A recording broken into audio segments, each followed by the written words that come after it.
ৰাষ্ট্ৰীয় তথা আন্তঃৰাষ্ট্ৰীয় বজাৰ দখল কৰিবলৈ সক্ষম হৈছে অসমৰ বাঁহৰ পৰা উৎপাদিত সামগ্ৰীয়ে।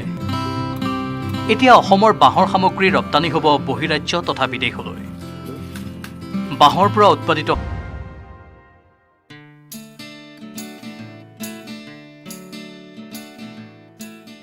প্লাষ্টিকৰ বিকল্প হিচাপে বাঁহৰ চুঙাত পৰ্যটকক পানী যোগান ধৰি সমাদৃত হৈছে কাজিৰঙাৰ এজন যুৱক। কাজিৰঙাৰ চন্দন নাথ নামৰ এই যুৱকজনৰ পদক্ষেপে ইতিমধ্যে লাভ কৰিছে বিশেষ স্বীকৃতি। পৰিৱেশ সুৰক্ষাৰ প্ৰতি গুৰুত্ব প্ৰদান কৰি বাঁহৰ চুঙাত দেশী বিদেশী পৰ্যটকক পানী যোগান ধৰি সকলোৰে দৃষ্টি আকৰ্ষণ কৰিছে যুৱকজনে। যুৱকজনৰ এই প্ৰচেষ্টাই স্থান লাভ কৰিবলৈ সক্ষম হৈছে ইণ্ডিয়া বুক অফ ৰেকৰ্ডছত। লগতে তেওঁ লাভ কৰিছে এছিয়া বুক অফ ৰেকৰ্ডছৰো সন্মান। উল্লেখযোগ্য যে কাজিৰঙা ৰাষ্ট্ৰীয় উদ্যানৰ অন্তৰ্ভাগত নিষিদ্ধ এবাৰ ব্যৱহাৰযোগ্য প্লাষ্টিক আৰু ইয়াৰ প্ৰতি লক্ষ্য ৰাখি পৰ্যটকৰ সুবিধাৰ বাবে প্লাষ্টিকৰ বটলৰ পৰিৱৰ্তে বাঁহৰ চুঙা প্ৰস্তুত কৰি উলিয়াইছিল চন্দন নাথে। বিগত 2 বছৰে যুৱকজনৰ প্ৰচেষ্টাই বিশেষ সঁহাৰি লাভ কৰিছে পৰ্যটকৰ। ৰাষ্ট্ৰীয় উদ্যানত জিপচি চলাই জীৱন নিৰ্বাহ কৰা যুৱকজনে সজাগতা সৃষ্টিৰ উদ্দেশ্যে নিজৰ জিপচিত সংলগ্ন কৰাৰ লগতে কাজিৰঙাৰ বিভিন্ন স্থানত এভইড প্লাষ্টিক লিখি বাঁহৰ চুঙা ওলোমোৱাৰ ব্যৱস্থা কৰিছে। প্ৰত্যেক বছৰে আচলতে মই যেতিয়াৰ পৰা কাজিৰঙাত ওৱান টাইম ইউজ প্লাষ্টিক নিষিদ্ধ কৰা হৈছে তেতিয়াৰ পৰা মই আচলতে পৰ্যটকক বাঁহৰ চুঙা যিহেতু যোগান ধৰি আহিছোঁ আৰু সেই বাঁহৰ চুঙাখিনি যিখিনি থাকি যায় শুকাই যায় সেইখিনি তাৰমানে মই এনেই পেলাই নিদিওঁ বা নষ্ট কৰি নিদিওঁ, থৈ দিওঁ ধুনীয়াকৈ। আৰু এই মানে ছিজন আৰম্ভ হোৱাৰ আগে আগে কাজিৰঙাৰ বিভিন্ন স্থানত যিখিনি প্ৰৱেশ দুৱাৰ আছে তেনে ঠাইত মানে লগাই দিওঁ এভইড প্লাষ্টিক বুলি। আৰু পৰ্যটকসকলেও দেখি পেলাই তেতিয়া আকৰ্ষিতও হয় যে হয় আচলতে প্লাষ্টিকটো যে কিমান বেয়া বস্তু প্ৰত্যেকেই জানে আচলতে। গতিকে সজাগ সচেতন সকলোৱে আচলতে প্লাষ্টিকটো এভইড কৰিবলৈ বিচাৰে। কিন্তু হ'লেও তেওঁলোকে যদি প্লাষ্টিকৰ বটলে ধৰাই দিয়া হয় আচলতে তেওঁলোকে প্লাষ্টিক বটলেই তেতিয়া ভাল পাব। কিন্তু প্ৰকৃততে তেওঁলোকে আচলতে এভইড প্লাষ্টিক বুলি ক'লে মানে সকলোৱে আকৰ্ষিত হয়, নোহোৱা নহয়। এইবাৰ বাঁহৰ চুঙা এতিয়া আমি যিটো কেঁচা বাঁহৰ চুঙা বনামহে আৰু এই 1 তাৰিখে খুলিব। মানে কি আগতীয়াকৈ বেছিকৈ লৈ আনি থ'লেও শুকাই গ'লে বেয়া হৈ যায়। গতিকে এইকেইদিনৰ ভিতৰত আহিবহে বাঁহ বনাবলৈ আৰম্ভ কৰিম আৰু বাকী খালি যিখিনি শুকান বাঁহৰ চুঙা আছে সেইখিনি মই আগতে শেষ কৰিব বিচাৰিছোঁ। সেইখিনিত এভইড প্লাষ্টিক লিখি পেলাই মানে অৰ্গেনিক পোষ্টাৰ যিটো নেকি আমি জেনেৰেলি কি হয় ফ্লেক্সত ছেভ নেচাৰ বুলি লিখি দিয়া হয় আৰু সেই ছেভ নেচাৰ বুলি কোৱা ফ্লেক্সখন কি হয় 6 মাহৰ পিছত মাটিত পৰি পেলাই নেচাৰ বেয়া কৰে। গতিকে অৰ্গেনিক পোষ্টাৰ যিটো মই ছেভ নেচাৰ এভইড প্লাষ্টিক লিখি পেলাই বাঁহৰ চুঙাটোত মই আঁৰি দিওঁ গছত। তাত গজালো নেমাৰোঁ, ৰছী মানে জোঁটৰ ৰছী ব্যৱহাৰ কৰোঁ। এতিয়া পৰি যায় তলত, পৰি গ'লে মানে বাঁহৰ চুঙাটো মানে আমাৰ পাৰিপাৰ্শ্বিক একো অনিষ্ট নকৰে তাৰমানে।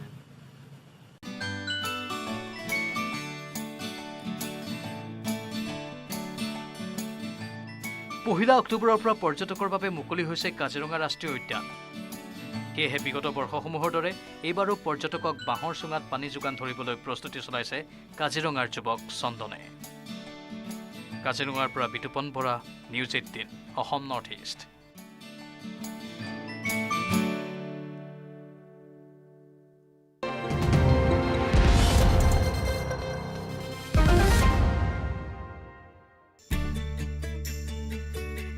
कर रहे हैं जिन्होंने देश के लिए इतना सेवा किया है, स्पेशली आसाम पुलिस में।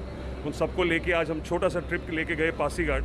वहाँ पर उनको थोड़ा सा नाच गाना दिखाया, थोड़ा सा एंटरटेन किया और वापस लेके आए, just to make them understand कि नहीं फील करना कि ये वो बहुत स्पेशल है हमारे लिए, and that's what we try to do. Pasighat ভ্ৰমণৰ সময়ছোৱাত এয়াৰলাইন্সটোৰ কৰ্মচাৰীসকলে বিমানতে বিভিন্ন সাংস্কৃতিক কাৰ্যসূচী পালন কৰাৰ লগতে এখনি কুইজ প্ৰতিযোগিতাও অনুষ্ঠিত কৰে। এই প্ৰতিযোগিতাত বিজয়ীজনক এয়াৰলাইন্সটোৰ তৰফৰ পৰা উপহাৰ স্বৰূপে এটি বিনামূলীয়া টিকট আগবঢ়োৱা হয়।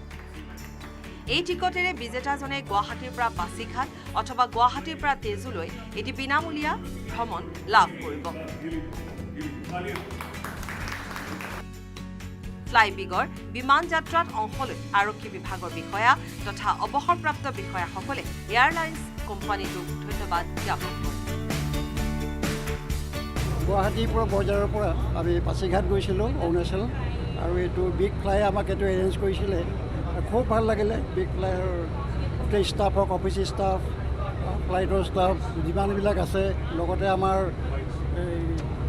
নিউজ 18 আছে আমাৰ লগত। নিউজ 18কো বহুত ধন্যবাদ দিছোঁ। Report news 18 Assam north east.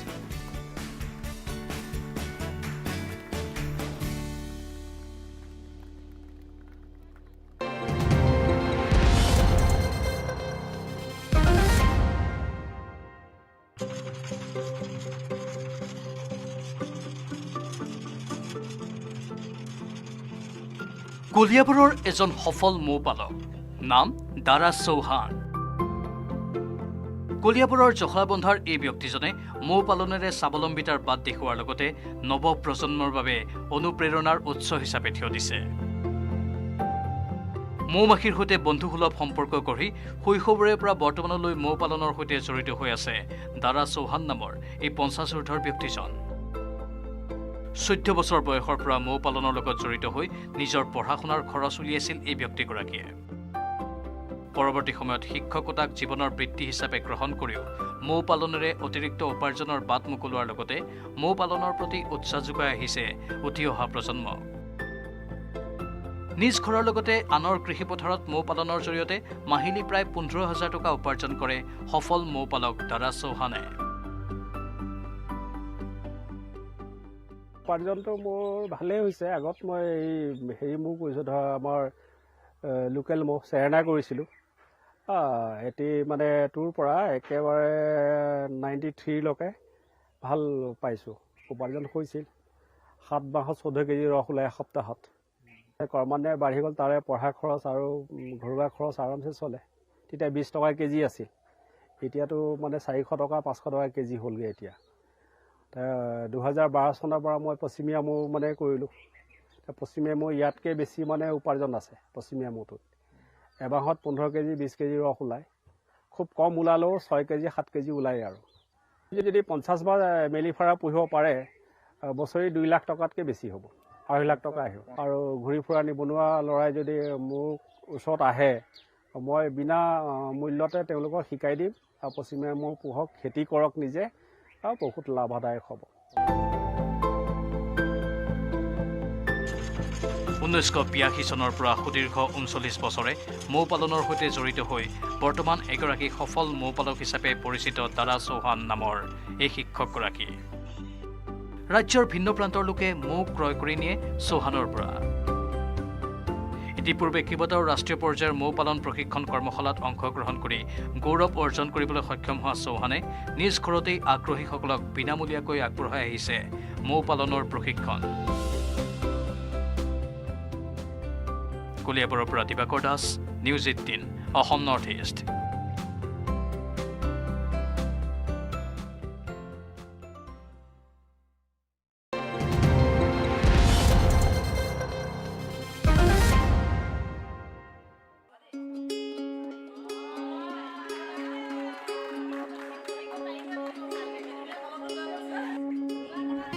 সন্তান জন্মৰ 7 মাহৰ পিছত কেঁচুৱাৰ মুখত ভাত দিবলৈ আয়োজন কৰা হয় অন্নপ্ৰাশনৰ। একেদৰে অসমীয়া সমাজত গৰ্ভৱতী মহিলাক গৰ্ভধাৰণৰ 6 মাহত খুওৱা হয় পঞ্চামৃত। এই দুই কাৰ্য অসমীয়া সমাজ জীৱনৰ লগত অতীজৰে পৰা সম্পৃক্ত। কিন্তু কেতিয়াবা আপুনি একেলগে কেইবাটাও শিশুৰ অন্নপ্ৰাশন অথবা কেইবাগৰাকীও গৰ্ভৱতী মহিলাক পঞ্চামৃত খোৱা দেখিছেনে? তাকো ৰাজহুৱাভাৱে? তেনে এক বিৰল মুহূৰ্তৰে সাক্ষী হ'ল নাহৰকটীয়াৰ নিগাম গাঁও পঞ্চায়তৰ কাৰ্যালয়।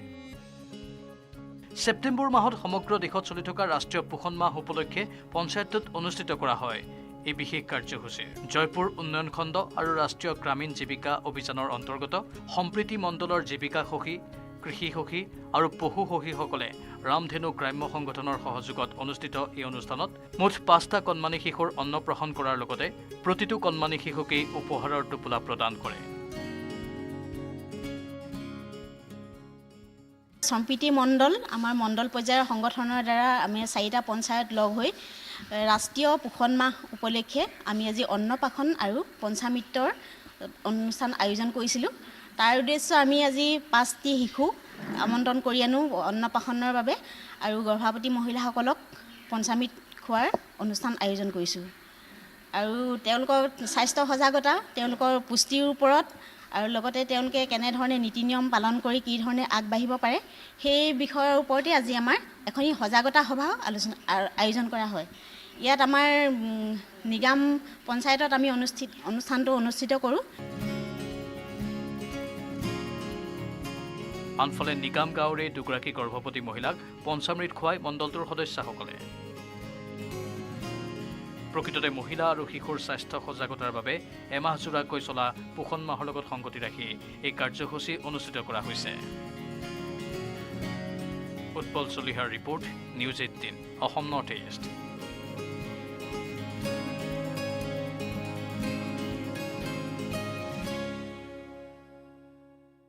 মই ব্যৱহাৰ কৰোঁ আটাইতকৈ সবল আৰু সতেজ cement, Surya cement. Surya cement, অটুট ঘৰ, অটুট অসম।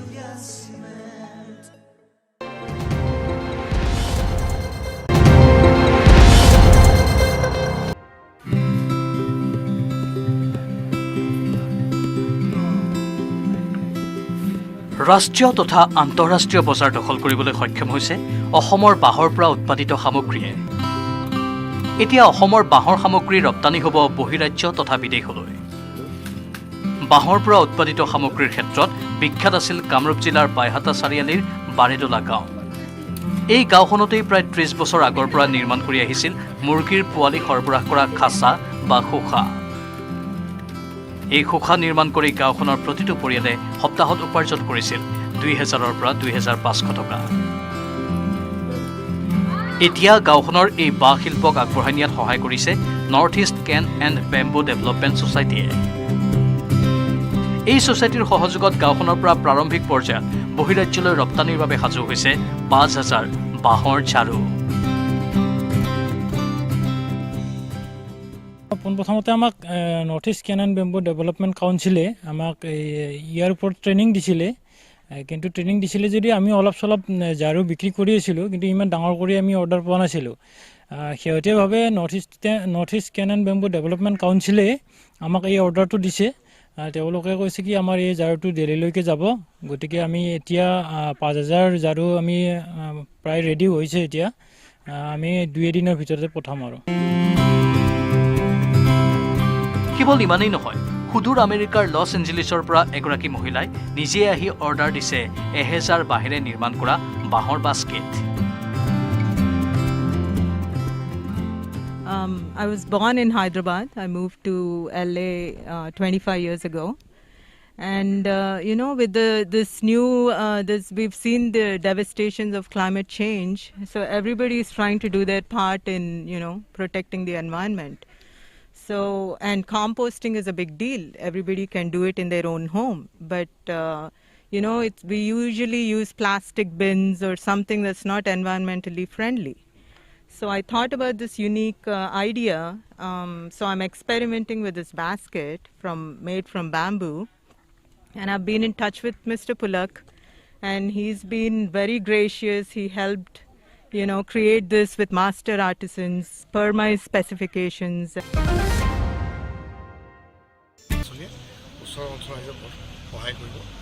জল জীৱন মিছন আপুনি গম পায় যে সমগ্ৰ ভাৰতবৰ্ষতে মাননীয় প্ৰধানমন্ত্ৰী নৰেন্দ্ৰ মোদী ডাঙৰ যিটো সপোন আছিল যে ঘৰ ঘৰ মে নল, প্ৰতি ঘৰৰ ব্যক্তিৰ ঘৰলৈকে পানী যোগান আঁচনিটো হয় ব্যৱস্থা গ্ৰহণ কৰিছে।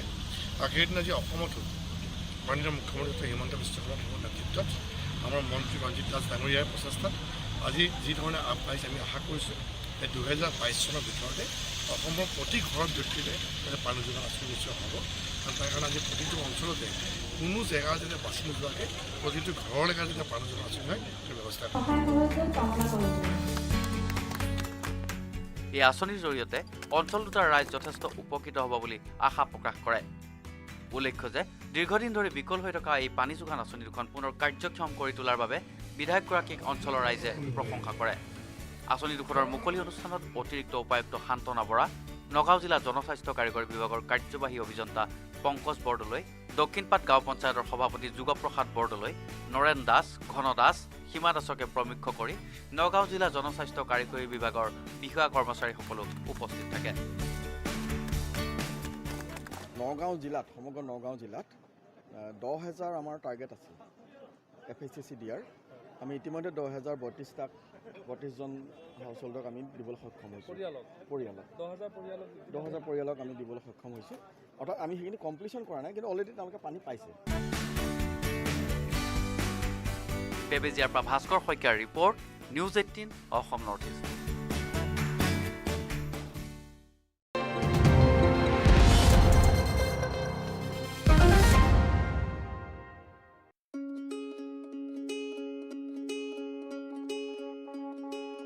আন্তঃৰাষ্ট্ৰীয় প্ৰেক্ষাপটত জিলিকিছে আন এগৰাকী অসম সন্তান এইবাৰ গোৱালপাৰাৰ এগৰাকী ছাত্ৰই শিক্ষাৰ ক্ষেত্ৰত কঢ়িয়াই আনিছে সফলতাৰ লগতে অসমবাসীলৈ গৌৰৱ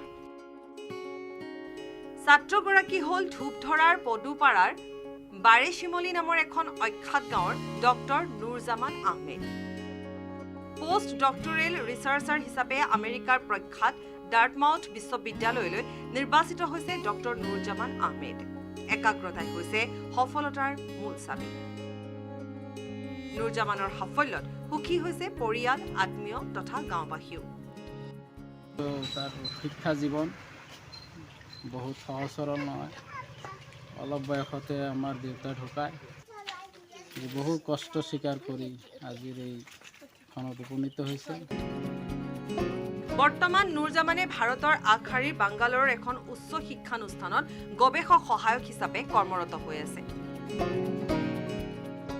মই এতিয়া পোষ্ট ডক্টৰেল ফেলো হয় IISc বেংগলোৰ ডাৰ্টমাউথ এটা পপুলাৰ আইভি লীগ লিষ্টৰ ইউনিভাৰ্চিটি হয় যেনেকৈ হাৰ্ভাৰ্ড ইউনিভাৰ্চিটি তাতে গৱেষণা কৰাৰ সুযোগ পোৱাটো মোৰ কাৰণে সঁচাকৈ আনন্দিত বিষয় আশা কৰোঁ সৰু কাহিনী সেই কাহিনীটোৰ জৰিয়তে সকলোৱে স্পেচিয়েলি নৱপ্ৰজন্মই শিক্ষাৰ জৰিয়তে জ্ঞান অৰ্জন কৰাৰ প্ৰেৰণা পায় কাৰণ শিক্ষাই আমাক সঠিক আৰু শুদ্ধ পথ দেখুৱাব পাৰে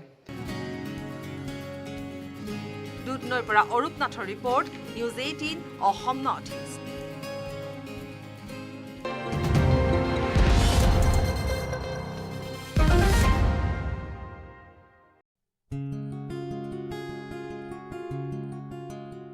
সচৰাচৰ আপোনাৰ মোৰ দৰে মানুহৰ বাবে অব্যৱহৃত কাঠ বাঁহৰ টুকুৰা গছৰ মোহাৰ কোনো মূল্য নাই আমাৰ কাৰণে অপ্ৰয়োজনীয় অলাগতিয়াল বুলি ঘৰৰ বাৰীৰ এচুকত এনেদৰে পেলাই থোৱা এই কাঠ বাঁহৰ টুকুৰা তথা গছৰ মোহাৰ এগৰাকী শিল্পীৰ হাতৰ পৰশত আৰু ৰং তুলিকাৰ সমাহাৰত প্ৰাণ পাই উঠিছে কোকৰাঝাৰৰ চেংমাৰী জগধৰ ৰায় তেনে এগৰাকী শিল্পী যিয়ে আৰ্থিক দৈন্যতাৰ মাজতো নিজৰ শিল্প কাৰ্য অব্যাহত ৰাখিছে সুদূৰ কলকাতাৰ শান্তি নিকেতনত চাৰুকলা অধ্যয়ন কৰা জগধৰৰ অৱস্থা আজিৰ দিনত পানীত হাঁহ নচৰাৰ দৰে কিন্তু শিল্পীগৰাকীয়ে এনেদৰে জীৱন সংগ্ৰাম চলাই আছে পেলনীয়া কাঠ বাঁহৰ টুকুৰা চাহ গছৰ মূঢ়াই দি বিভিন্ন ধৰণৰ ফুলৰ দানি চাহ টেবুল মুখা আদি সামগ্ৰী প্ৰস্তুত কৰি বিভিন্ন প্ৰদৰ্শনীলৈও লৈ গৈছে কাঠৰ মেক্সিমাম টেবুল বনাওঁ ফুলদানি বনাওঁ মুখা টুখা বনাই নেকি মুখা বনাওঁ মই লৈছোঁ কেলকাতাতে লৈছোঁ শান্তি নিকেতন পঢ়া-শুনা কৰিছিলোঁ কৰিছোঁ আৰু ক'ৰবাত তেনেকৈ মেলা চেলা হ'লে এক্সিবিশ্যন তাতেও যাওঁ জগধৰৰ এনেসমূহ শিল্পকৰ্মই যথেষ্ট আকৰ্ষণৰো সৃষ্টি কৰিছে ৰাইজৰ মাজত কিন্তু কোভিড পৰিস্থিতিৰ বাবে আৰ্থিক দৈন্যতাৰ সন্মুখীন হোৱা জগধৰে সৃষ্টিশীল কৰ্মত আত্মনিয়োগ কৰাৰ ক্ষেত্ৰত যথেষ্ট বাধা আহি পৰিছে উল্লেখযোগ্য যে চৰকাৰে যদি এই ক্ষেত্ৰত কিছু সহায় সহযোগিতা আগবঢ়ায় তেনেহলে জগধৰৰ দৰে বহুতো শিল্পীয়ে নিজৰ কৰ্ম সৃষ্টি এনেধৰণে আগুৱাই লৈ যাব পাৰিব চৰকাৰ অলপ দিলে ভাল আছিল কিবা অলপ সহায় কৰিলে যাতে মোৰ কামটো আৰু আগবাঢ়ি লয় অলপ পইচা পাতি অভাৱত তাৰ কামটো আগবঢ়াব পৰা নাই কোকৰাঝাৰৰ পৰা সুৰজ বসুমতাৰীৰ report news 18 Assam north east